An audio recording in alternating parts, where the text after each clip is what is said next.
అది మనం కూడా స్ప్రే చేసుకోవచ్చు. దాని సువాసనలో మనం కూడా నడవడం వలన మనం ఏమైపోగాలి, మా యొక్క గుణ లక్షణాలు బయటికి సువాసనలు వెదజల్లుతాయి. ఏమి వెదజల్లుతాయి? సువాసనలు వెదజల్లుతాయి. అందుకే మనం తగ్గించుకోవడంలో పెద్ద విచిత్రం లేదు. మన తగ్గింపు వలన ఇంకో గొప్ప జరిగేదో తెలుసా? హెచ్చిస్తాను దేవుడు. కనుక తగ్గించుకుని వాడు హెచ్చింపబడను. మనం ఎప్పుడైతే తగ్గించుకున్నామో మనం హెచ్చించబడతామంటాడు. తగ్గించుకోకపోతే హెచ్చించబడతారు కదా, తగ్గించుకుంటేనే హెచ్చింపబడతామంటాడు. తగ్గించుకోవాలంటే ఎక్కడ ఉండాలి? ఆయన పరిశ్రమైన చేతిగా ఉండాలి. అంటే అర్థం ఏంటి? అడిగి ఉండాలండి. ఎలా ఉండాలి? అడిగి ఉండాలి. స్టూడెంట్ ఆ స్కూల్ వేసిన దగ్గర నుంచి స్టూడెంట్ అంటారు. ఎప్పటి వరకు ఇంజనీర్ చేసినా కలెక్టర్ అయినా ఏదైనా కూడా స్టూడెంట్ చదివినంత కాలం, ఎగ్జామ్స్ రాసినంత కాలం, కాలేజీలో చదివినంత కాలం కూడా ఎంత హైయర్ క్లాస్ అయినప్పుడు స్టూడెంటే కొట్టాలి. అవునా కాదు? జాబ్ వెళ్ళిన తర్వాత స్టూడెంట్ అంటారా? అనరు. ఎప్పుడైతే అతనికి జాబ్ వచ్చిందో అతనికి ట్రైనింగ్ ఉంటుంది. ట్రైనింగ్ లో అతని స్వభావం మారుతుంది. ఏమవుతుంది? స్మూత్ గా ఉంటే కుదరదు కావాలి. ఇప్పుడు ఎవరో ఎందుకు పోలీస్ స్టేషన్ ఉంటుంది, ఆ స్మూత్ గా ఉంటే అవుతుందండి. టీచర్స్ ఉన్నారు, కొట్టకుండా ఉంటే ఉంటుందండి. అలాగే ముందు కొట్టాలి స్టూడెంట్స్ ని కొట్టరు. ఒకప్పుడు పిల్లలు కొడితే సరసాగా కొట్టేవారు కాదు, ఆటగాని పోతే కొట్టేవారు. ఎందుకు కొట్టే వాళ్ళు ఎక్కడానికి ఏదైనా పెట్టుకున్నారు. ఇప్పుడు మా పిల్లలు ఎందుకు కొట్టేవారు అభ్యాసపడుతున్నారు. ఈ ఆడే శాతం అయిపోయింది. నువ్వు ఎవరితో మాట్లాడినా మా జీవితాలు అవుతారని ఆలోచిస్తున్నారు. ఇప్పుడు నష్టపోయేది ఎవరు నష్టపోతున్నారు? పిల్లలు నష్టపోతున్నారు. పిల్లలు నష్టపోతున్నారు. నరకం వల్ల అది ఏమొస్తుందంట? ఇదేది వస్తుందని ఆయనే అడిగాడు. ఇదే నేర్చుకున్నాడు. మనం కూడా నరకం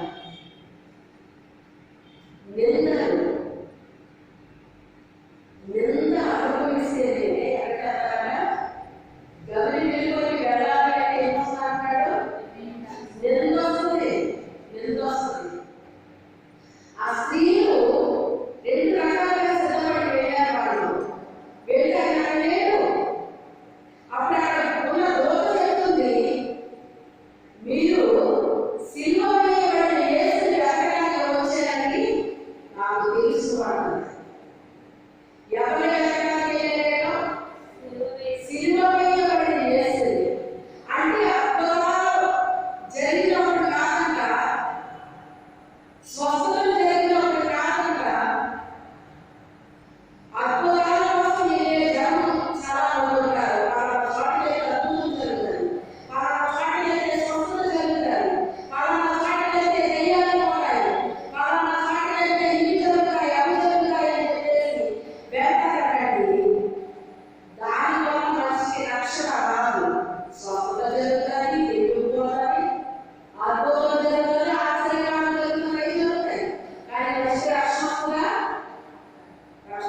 నీడల నుంచి తప్పించుకుని వెళ్ళిపోవాలి.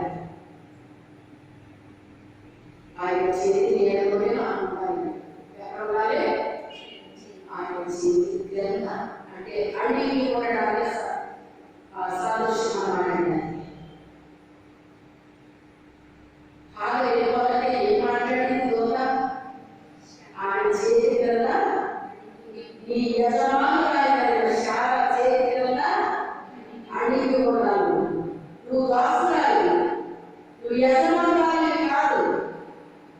ఆమెకు నువ్వు దాసురాలి. నీ గర్భాన్ని తెచ్చింది దేవుడు. గర్భం తెరిచింది దేవుడు తప్ప ఎవరి గర్భాన్ని తెలుసుకోదమ్మా. ఆమె ఒక నిర్ణయ కాలంలో నువ్వు ఎవరు తెలుసుకోలేగా. నువ్వు కంగారు పడిపోయి వెళ్ళిపోతున్నావు. అలా అయిపోవమ్మా. ఆమె చేతికి వెళ్ళాలి, అడిగి ఉండాలి, అడిగి ఉండాలి. యజమానులు చేతి కింద పరివారాలి, అడిగి ఉండాలి. మన పరలోకపు యజమానుల చేతి కింద మన అందరం కూడా ఎలా ఉండాలి? అడిగి ఉండాలి, అడిగి ఉండాలి. అంటే ఆయన ఏది చెప్పినది మనం చేయాలి. మనం ఆయనకి సలహా ఇచ్చేవాళ్ళ ఉండకూడదు. మనం కూడా ఎలా ఇస్తామంటే మన పిల్లలు ఉంటారు చూసారా, మన పిల్లలు వచ్చి మనకు సలహా ఇస్తారండి. అమ్మాయి మంచి చేయించారా, అలా చేయించారా, అలా కాదా, ఇంకా ఏం చెప్తారు వాళ్ళు? వింటారు, కానీ చేస్తాం అలాగా. మనం కూడా ప్రభు అలాగే సలహా ఇస్తాం కొన్ని విషయాలు. ప్రభు ఇలా చేసేది కదా, అలా చేసేది కదా, నువ్వు దేవుడు కదా అని ఎన్నో చెప్తాం. మనం కూడా ఆయన మనలో ఉన్నామో అదే బాగుంటాడు ఆయన. అలాగే అలాగే అలాగే చేస్తానే ఆయన అవతల బాగుంటున్నాను. ఒక రోజు రవి ఎప్పుడు అంటున్నాడు, ఎప్పుడు ఎలా చేయాలో నాకు తెలుసు. నాకు ఒక టైం ఉంది, నేను ఎప్పుడు ఎలాగేనో వాడుకోవాలో నాకు తెలుసు. నువ్వు అనుకున్నప్పుడు కాదు, నేను అనుకున్నప్పుడు చేస్తాను అని చెప్పి ఆయన జీవితంలో ఉంటారండి. మనం చూసి ఆ గౌరీ వెలువలు వెళ్ళాలంటే నిజంగా భరించాలంటే ఇవన్నీ నేను భరించలేను బాబు, నా గుణాన్ని అంటారు చాలా మంది. నీ సంవత్సరాన్ని నువ్వు భరించకపోతే వాళ్ళు భరించరా? ఎవరి సంవత్సరాన్ని వాళ్ళు భరించాలి. అది నీకు ఒక సిలువ. అర్థమైందా? నీ కుటుంబం అనేటువంటి ఏంటది? ఒక సిలువ లాంటిది. అందుకంటే నన్ను వెంబడించేవాడు తన సిలువ ఎత్తుకొని, తన సిలువను తాను ఎత్తుకొని అప్పుడు నన్ను వెంబడించాడు. ఈ సిలువ పక్కన ఎత్తుకుని నేను వెంబడించాలి అంటే కుదరదు. ప్రతి వ్యక్తికి ఏముంటుంది? ఒక సిలువ ఉంది. అయితే మనల్ని తెలియబడి పాపం ఎవరు అందరంగా కూడా ఆ సిలువ ఎంత సులువుగా ఉంటుందో, ఆ సిలువ చూడు సులువైంచాడు. నాకు ఎంత గౌరవించావు అసలే, నా సిలువ ఎంత గౌరవంలో చూడు ప్రభా. ఆ సిలువ చూడు ఎంత తేలిగా ఉంది అన్నాడు. అంటే అలాగా అది సరే. ఒక ఊళ్ళో సిలువలు ఉన్నాయంట. నీకు ఇష్టమైన సిలువ తీసుకోమా, నీకు నచ్చింది తీసుకో వెళ్ళి తీసుకుంటే అన్ని సిలువలు చూస్తున్నాక అన్ని సిలువలు అంటే తన సిలువ తేలిగ్గా ఉన్నారు. అది తాను ఏమనిపించింది? నా సిలువ ఎవరికైనా అనిపించింది. ప్రతి ఒక్కరికి కూడా మా సిలువ మనకు బరువుగా అనిపిస్తుంది. ఎదుటి వాళ్ళని తేలిగ్గా అనిపిస్తుంది. నీకు ఎందుకు ఇచ్చాడు ఆ సిలువని? అది పోయగలరు. నువ్వు పోయగలిగిన సిలువని ఇచ్చాడు. నువ్వు పోయేది ఇవ్వలేడు. నువ్వు పోయేది ఇవ్వలేడు. అప్పుడు అన్ని చూసిన తర్వాత ప్రభా నా సిలువ తేలిగ్గా ఉన్నాయా, ఇది నాకు కావాలనేసి ఆ సిలువ తీసుకున్నాను. ఒకసారి దేవుడిని ఇలాగే మాట్లాడతాం. మనం ఇలా చేస్తామేంటి ప్రభా? అసలు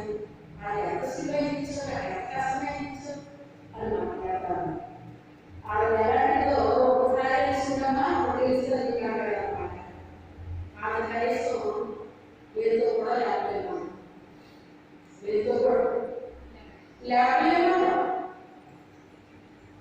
అందుకే తన శిలువను తాను ఎత్తుకొని నన్ను వెంబడించాను. నన్ను వెంబడించాలనుకుంటున్నారా? నా గొర్రెలు నా సదాలు పెట్టాలి, అవి నన్ను వెంబడిస్తాను. అయితే ఆ వెంబడించినప్పుడు వెళ్ళేటప్పుడు తన శిలువను తాను ఎత్తుకొని నన్ను వెంబడించాలి అన్నాడు. అంతేకాదు ఈ శిలువ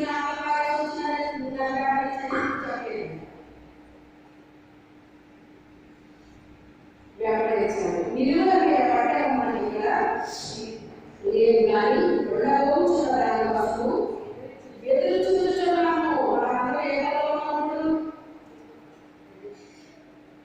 నిలువ మీద పట్టడం కోసం మనందరం వెళ్ళాము, ఎదురు చూస్తున్నాము. మీకు అందరికీ అనిపించలేదా? ఎక్కడ తెచ్చుకుందో చెప్పరా? మీకు ఏదైనా కొంచెం కష్టం వచ్చిన తిరిగి అనుకోవడం లేదు, పర్వాలేదు కూర్చోవచ్చు అనిపిస్తుందా? ఖచ్చితంగా అనిపిస్తుంది. అక్కడ ఏ కూడా ఉండొచ్చు, హ్యాపీగా ఉండొచ్చు, హ్యాపీగా ఉండొచ్చు. అక్కడ వెళ్ళిపోలేము. మళ్ళీ ఎప్పుడు తెలుస్తుందో తెలుసా? మనకు ప్రాణపాయస్థితి వచ్చినప్పుడు కొన్ని రోజులు అప్పుడు పిల్లలు ముందు వచ్చేదాన్ని మళ్ళీ అప్పుడు వెళ్ళిపోతారు. నేను రాకపోతే అది వదిలే బాబా కొంచెం కాలం తగ్గించాను అని మలయాళం కావాలి. మనం ఎంత తెలియదా తెలియదా, మనం ఎంతకాలం అవసరం తెలియదా అని తెలిసాను. ఆయన పోగలదా నాకంటే ఈ కష్టం వల్ల ఎందుకు వచ్చింది నాకు తీసేసుకో అంట. నిజంగా వెళ్ళిపోయే వస్తే వదిలే కూర్చోవడం. ఇది మన మనిషి యొక్క సైకాలజీగా ఉండాలి. అన్ని పరిస్థితులు బాగుంటే ఉండాలనిపిస్తుంది.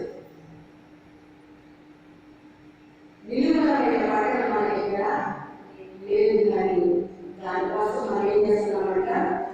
ఎదురు చూస్తున్నాము. ఎప్పుడో పట్టణాలు వెళ్తాము అని చెప్పి ఎదురు చూస్తున్నాము. కాబట్టి ఆయన ద్వారా మనము దేవునికి ఎల్లప్పుడూ స్తుతియాగము చేయడం అనగా ఆయన నామమును ఒప్పుకొనుచు జీవము అర్పించుము. ఆయన వరకు మనం ఎదురు చూస్తున్నాం కనుక మనం ఏం చేయాలంటే దేవునికి ఎల్లప్పుడూ, అప్పుడప్పుడు కాదండి, ఎల్లప్పుడూ కూడా స్తుతియాగము చేయడము. స్తుతియాగం చేయడము అంటే మనం హాస్పిటల్స్ కూర్చొని పాట పాడడం కూర్చోవడం అవే కాదండి. ఇది మన హృదయంలో ఆ స్తుతి అనేటువంటిది ఒక జ్ఞానంగా ఉండాలండి. స్తుతి స్తోత్రం హల్లెలూయా చెప్తేనే స్తుతియాగం చేసినట్టు కాదు. ప్రతి పని వల్ల కూడా మనం ఏం చేయవచ్చు? మహిమపరచవచ్చు. మనం చేసే ప్రతి దాని వల్ల కూడా దేవుని నామానికి మహిమ కలుగుతుందండి, మహిమ కలుగుతుంది. ఆయన మహిమపరచవచ్చు అనగా ఆయన నామమును ఒప్పుకొనచ్చు జీవము అర్పించుదాము. ఆయన నామాన్ని మనం ఏం చేయాలండి? ఒప్పుకోవాలండి.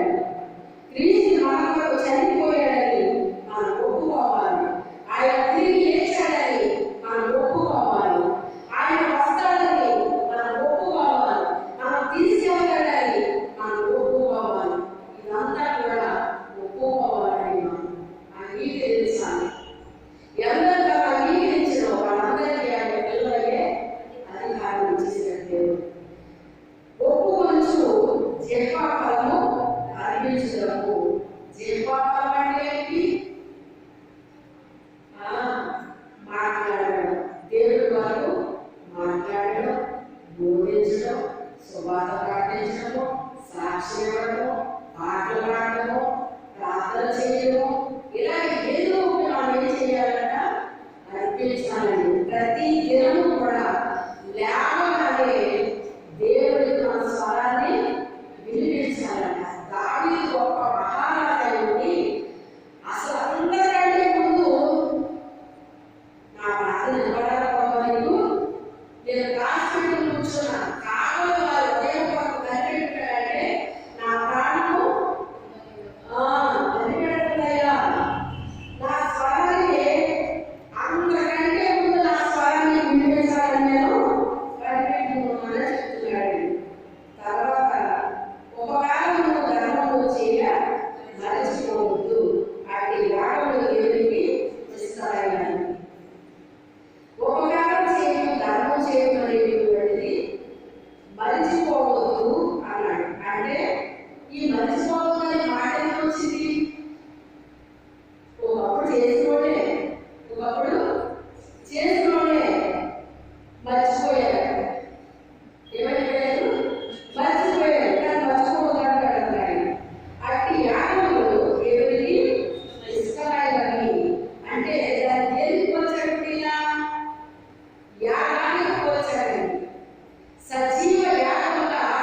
మీ శరీరం ఆయనకి సమర్పించండి అని చెప్పి రాస్తున్నాడు పౌలు గారు. అలాగే ఈ ఉపకారం ధర్మము చేయమనేటువంటిది ఒక యాగాన్ని కోరుతూ ఉన్నాడు అన్నమాట. అంటే జపాత్మ అర్పించడం ఒకే కాదు, కానీ ఉపకారము ధర్మము చేయ మర్చిపోదు. అంటే నువ్వు ఉపకారం చేసినప్పుడు అది మనకే ఉపయోగపడి ఒక రోజు ఒక విశ్వాసే కాదు, కానీ ఆ అమ్మాయి చేయగలిగింది ఏదో చేస్తున్నాం ఊరు తిరుగు ఎక్కడానికి లేదు, మాట కూడా సరిగ్గా రాదు అమ్మాయికి, నోరు తిరగదు. నేను చాలా ఆశ్చర్యపోయాను. ఎక్కడెక్కడో తిరుగుతానని చెప్పి ఆ అమ్మాయి చెప్పిన దాంట్లో నాకు చాలా నచ్చింది ఏంటి అంటే అది అందరికీ ఉండేది కాదండి. కొంతమందికి కొన్ని తలాంతులు ఉంటాయి. కొన్ని తలాంతులు అంటే మీకున్నది కాకుండా అలా మీకు అది అదంతా ఉంటుంది.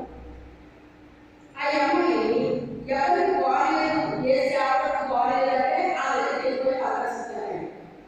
ఆ అమ్మాయి అలాంటి ఏ సేవకు బాగాలేదంటే ఆ సేవకు దగ్గరికి వెళ్ళి పాటించి ఏదో దానికి ఉన్నదాంట్లో ఏదో కూర్చుకొని పైకి వేస్తున్నారండి. ఇచ్చి ఆ నోరు కూడా తెలియని అమ్మాయికి ప్రార్థన చేస్తారు. అది నా అమ్మాయి చేసేవాళ్ళు. నా దగ్గరికి వచ్చినప్పుడు కూర్చుని కాసేపు మాట్లాడేవాళ్ళు. అసలు ఏం చేస్తావు, ఏంటి ఈ నోరు కూడా తిరగట్లేదు కదా, ఏం చేస్తున్నావు ఏంటి అని అడిగితే నేను చేయను, వెళ్తాను, ప్రార్థన చేస్తాను, నా వచ్చిన ప్రార్థన చేస్తాను అని సేవకు ఎక్కడైనా కాలేజీ కొట్టి వెళ్ళి మాట్లాడిస్తాను. ఎందుకంటే నా దగ్గరికి ఎందుకు వచ్చింది అంటే నా కాలేజీ అర్థం చెప్పారు, అందుకు వచ్చింది. ఇప్పుడు నాకు 1 సంవత్సరం వచ్చింది. అక్కడి నుంచి అప్పుడప్పుడు వస్తారు ఉంటారు. వచ్చినప్పుడు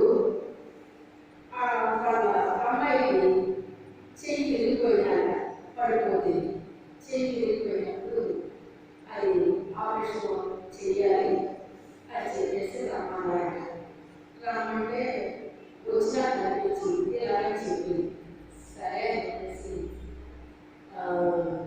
నేను ఎంతో కొంత ఎవరైనా ఇద్దామని పేరు తెలుసుకుంటాను. నేను ఎంత ఇద్దామనుకున్నానో దానికి రెడ్డి దేవుడు ఇప్పించాను. నేను అనుకున్నది ఎంత, కానీ దానికి రెడ్డి ఇప్పించాడు. ఎందుకంటే ఆ అమ్మాయి దగ్గర డబ్బులు లేక ఎవరో అడిగినాను, డబ్బు అడిగినాను. ఎవరిలో అంత నా అబ్బాయి ఇప్పించాడు ఆయన. చూసారా, ఇచ్చినప్పుడు నేనేమి బాధపడలేదు. దేవుడి ఏమంటే నా ఖర్చు నేను మానేసుకున్నాను, అది నా స్వభావం. కొన్ని నేను ఏదో మానేసుకున్నాను అనిపిస్తున్నాను. అది ఆ రకంగా దేవుడు ఇప్పించాను, చేశాను. ఆ తర్వాత నేను హాస్పిటల్కి వెళ్ళినప్పుడు నా రూపాయి అవ్వడం చేశాను. 2 సార్లు నా రూపాయి అవ్వడం చేశాను దేవుడు. చూసారా, అంటే ఇప్పుడు నేను అక్కడ ఏం చేశాను, నేను చేసింది అసలు ఒక మాట చెప్పాలి.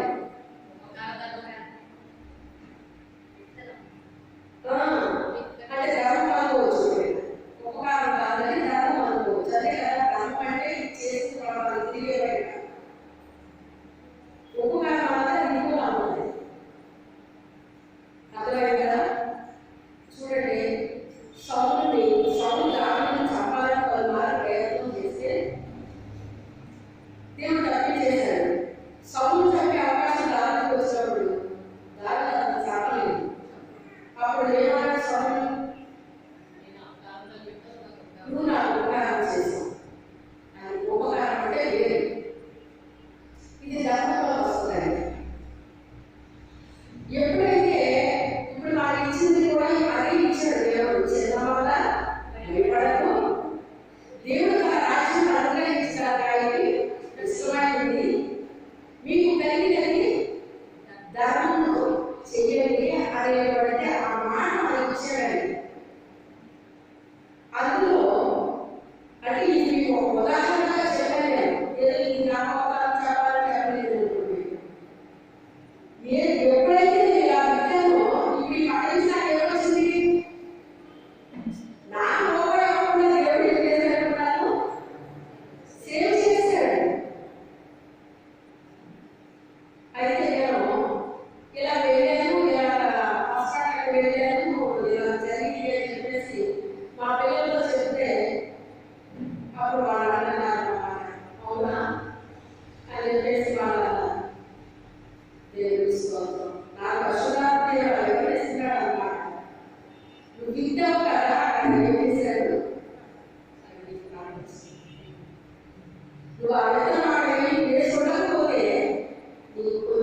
కానీ వేరే లోకంలో దేవుడు నాకు సహాయం చేశాడు.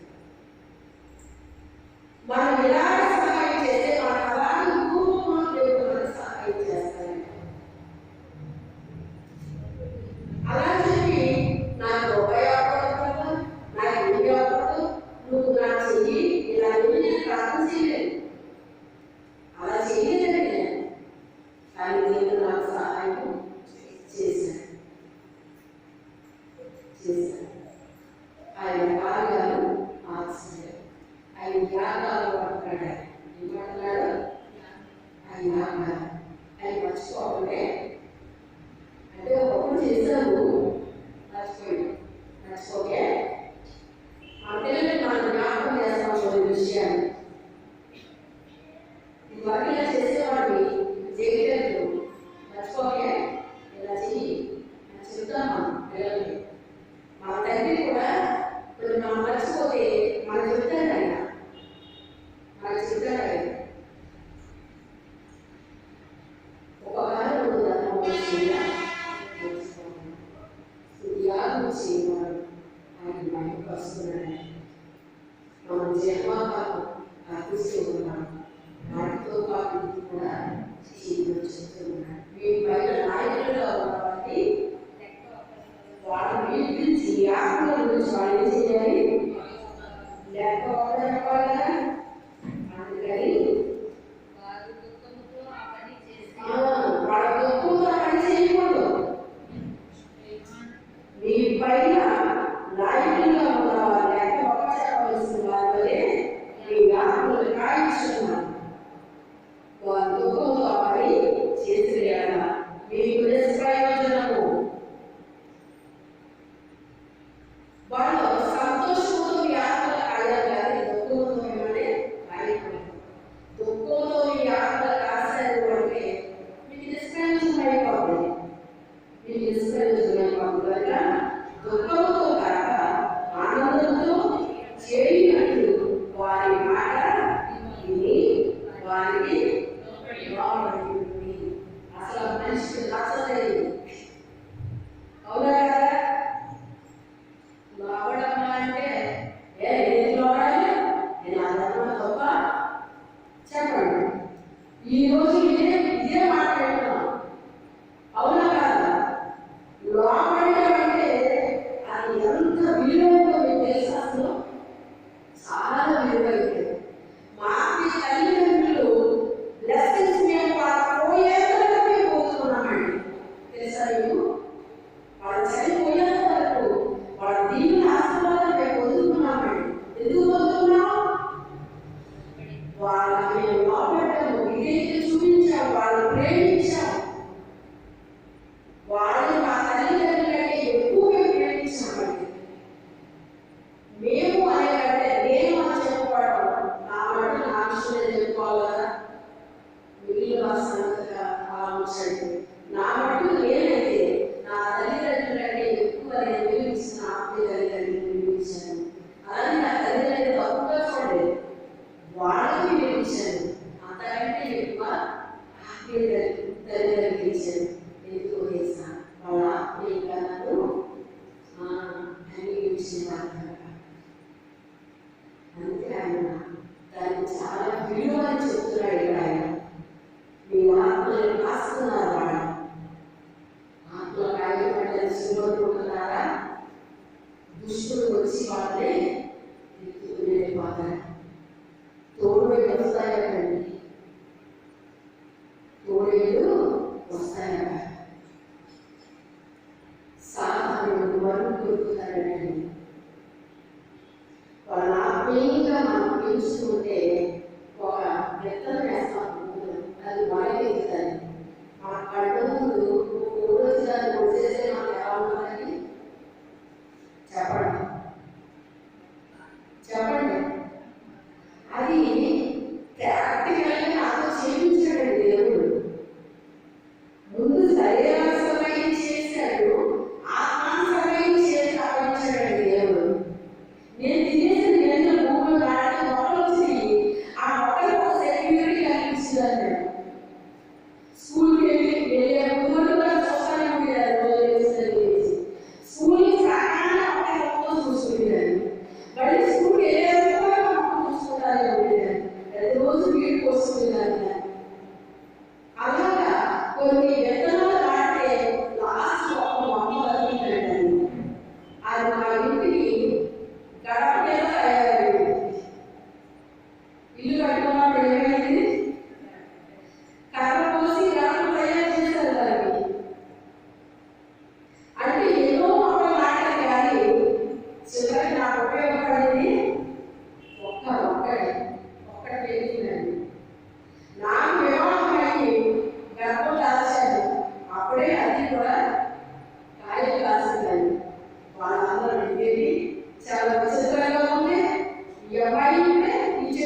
మొక్కని నాటిన వాళ్ళకి తెలుస్తుంది ఆ కోడి కొలిసిన లేదా కొలిసి చేసిన చాలా బాధనిపిస్తున్నాయి. ఒక మొక్కకి మనకి బాధ కలిగితే ఆత్మీయ బిడ్డలు పెంచాలని ఇంకా కష్టపడాలి. అది ఏది తినేయకూడదు, ఏది పాడు చేయకూడదు, ఆ చెట్టుకి పురుగులు పడకూడదు, ఆ చెట్టుకి ఏది తినేయకూడదు, దాన్ని కాపలా కాస్తూ ఉండాలని. రకరకాలు వచ్చి దాని మీద దాడి చేస్తూ ఉంటాయి. వాటన్నిటి నుంచి దాన్ని ఏం చేయాలి? కాపాడి వద్ద రాస్తాను. అందుకే అంటాడు వాళ్ళకు ఏం చేయాలి? ఆయన గొప్ప పెట్టదు కానీ వారి పేరు మోడండి. లేకపోతే నిష్ప్రయోజనం మీకు ఏం చేసినా అది నిష్ప్రయోజనం అయిపోతాయి అని ఒక హెచ్చరిక చేస్తున్నాడు. ఏం చేస్తున్నాడు? ఒక హెచ్చరిక చేస్తున్నాడు. ప్రార్థన చేసుకున్న వాళ్ళు ఎవరి వారి గురించి ప్రార్థన చేసుకోండి.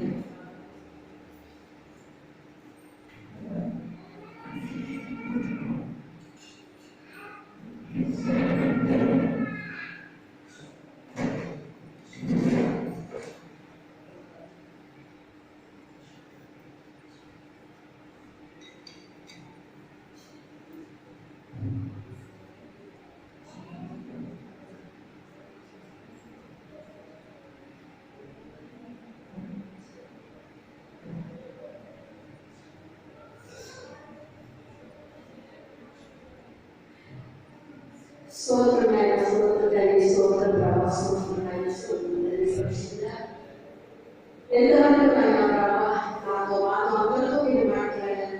అనేక విషయాలు విస్తరించి మాట్లాడారు ప్రభా. ఎందుకు ఈ మాటలన్నీ మాట్లాడారో నాకు తెలియదు కానీ ప్రభా ఏ అవసరమైందో కానీ సమస్త హృదయాత్రగా దేవులకు మీరే కార్యం జరిగించండి ప్రభా. సహాయం చేయగలి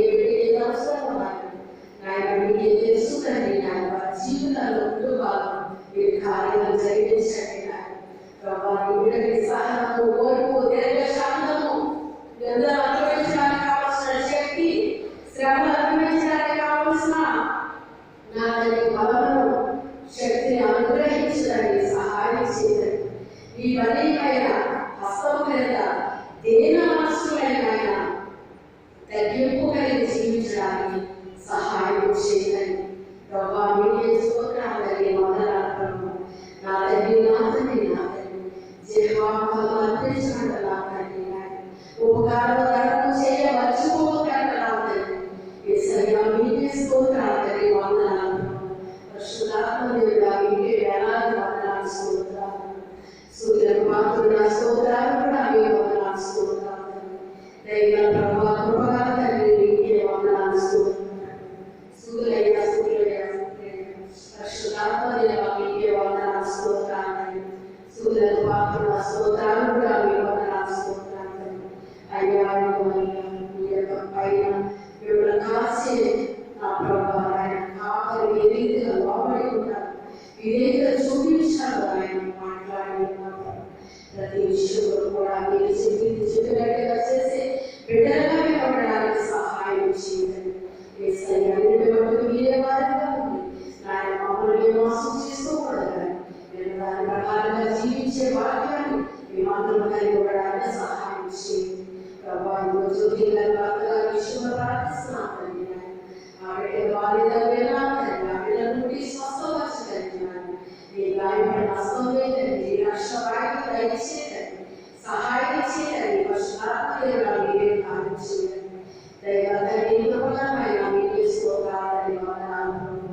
అయ్యా రీతిగా నా తండ్రి నీ సన్నిధిలో ప్రభా అయ్యా మీరే వాక్యాన్ని పాటించినందుకు స్తోత్రాలు. ఎంతమంది అయితే ఈ వాక్యాన్ని విన్నారు వారందరి జీవితంలో కార్యం చేసి సహాయం చేయాలి. మా జీవితాల్లో అందరూ కూడా ప్రభా నా తల్లి ఫలభరితమైన జీవితాన్ని మేము కలిగి ఉండడానికి నాయన సహాయం చేయండి. చెప్పినట్టుగా మేము చేసే బిడ్డలుగా మేము ఉండడానికి నాయన మాదిరిమైన జీవితాలు కలిగి జీవించడానికి మీకు ఎక్కువకరమైన స్వాస్థ్యకరమైన జీవితాలు కలిగి మేము జీవించడానికి సహాయం చేయాలి. అతి పరిశుద్ధ నామములో వేడుకొనుచున్నాము తండ్రి.